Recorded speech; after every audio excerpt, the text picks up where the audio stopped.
به نام خدا. در این جلسه قصد داریم نحوه به اشتراک گذاری اینترنت رو از طریق کابل شبکه بین دو کامپیوتر بررسی کنیم. قبلا در رابطه با شبکه کردن دو کامپیوتر از طریق کابل شبکه رو بررسی کرده بودیم که بایستی به مواردی همچون تعیین نام یکسان برای گروه کاری دو کامپیوتر یا همون ورک گروپ، دوم تعیین آدرس IP برای دو کامپیوتر که کارتای شبکه رو بایستی آدرس IP برای هر کدوم تنظیم می‌کردیم از یک رنج و فقط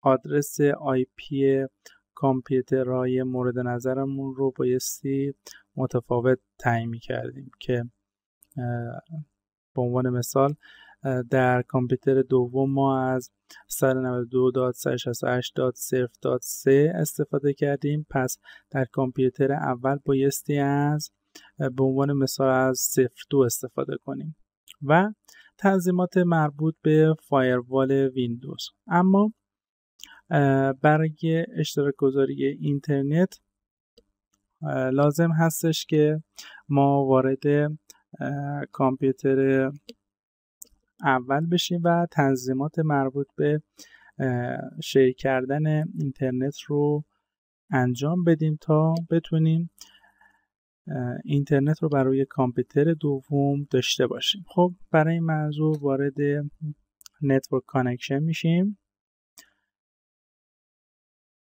ما در کامپیوتر دوم همونطور که ملاحظه میکنید اینترنت رو از طریق شبکه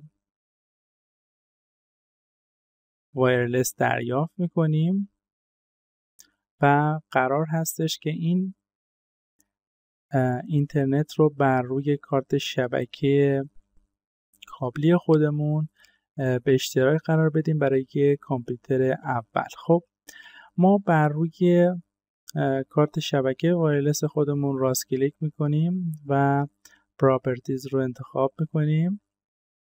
سپس از این قسمت در تب شیرینگ تیک گزینه allow other network users to connect to these computers internet connection رو میزنیم به این منظور که دیگر کاربران شبکه اجازه داشته باشن به اینترنت این کامپیوتر دسترسی پیدا بکنن و بتونه از اینترنت این کامپیوتر استفاده کنن. اما در این قسمت هوم نتورکینگ کانکشن بایستی کارت شبکه‌ای که قرار هست اینترنت بر روی اون به اشتراک قرار داده بشه رو انتخاب بکنیم. سپس اون رو اوکی کنیم. بله، همونطور که در اینجا ملاحظه میکنید برای اینکه این تنظیمات رو انجام بدیم همونطور که با این پیغام رو مشاهده میکنید آدرس IP ما به صورت دیفالت 192.168.137.1 خواهد شد که خب ارتباط خب قطع خواهد شد. پس بایستی تنظیمات مربوط به اون رو انجام بدیم و در کارت شبکه کامپیوتر اول تنظیمات مربوط به IP آدرس رو انجام بدیم. خب پس از اینکه کارهای مربوط به کارت شبکه وایرلسمون رو انجام دادیم بر روی کارت شبکه کابلی خودمون بایستی تنظیمات مربوط به IP آدرس رو نیز انجام بدیم. خب همونطور که مشاهده کرده بودید آدرس IP که پس از اینکه ما اینترنت رو بر روی شبکه کارت شبکه وایرلس خودمون شیر کردیم یا به اشتراک قرار دادیم آدرس IP اون رو پس از اون ما اینجا عوض کردیم. در قسمت دیفالت گتوی نیازی نیست آدرسی رو وارد کنید. در قسمت DNS سرور میتونید از DNS های پابلیک استفاده کنید. خب ما این تنظیمات رو انجام میدیم.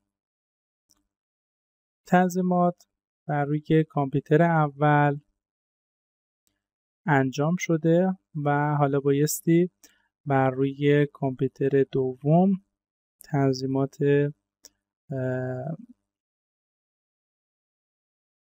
مربوط به کارت شبکمون رو انجام بدیم. همونطور که ملاحظه میکنید فعلا اینترنت ما نداریم. بر روی کارت شبکه خودمون دابل کلیک کنیم، Properties، اینترنت پروتکل، Properties. بله. در قسمت IP آدرس خب ما آدرس 03 رو انتخاب کردیم.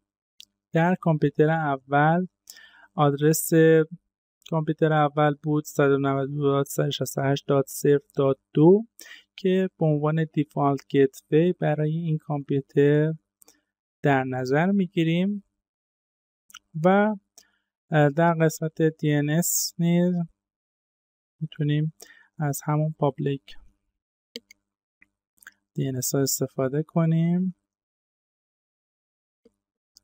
و تنظیمات رو ما ذخیره کنیم تا بتونیم اینترنت رو داشته باشیم.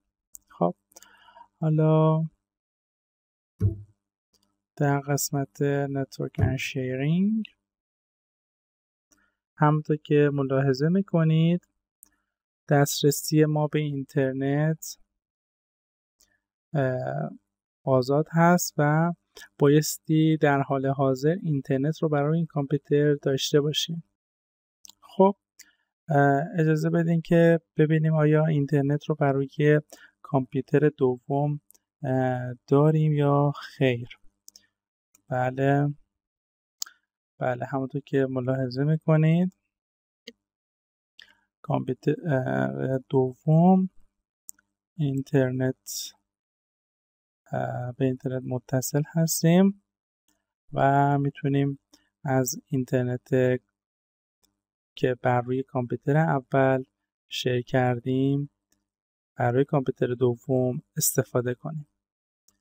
خب امیدوارم که این آموزش مورد پسند و رضایت شما از آن قرار گرفته باشه.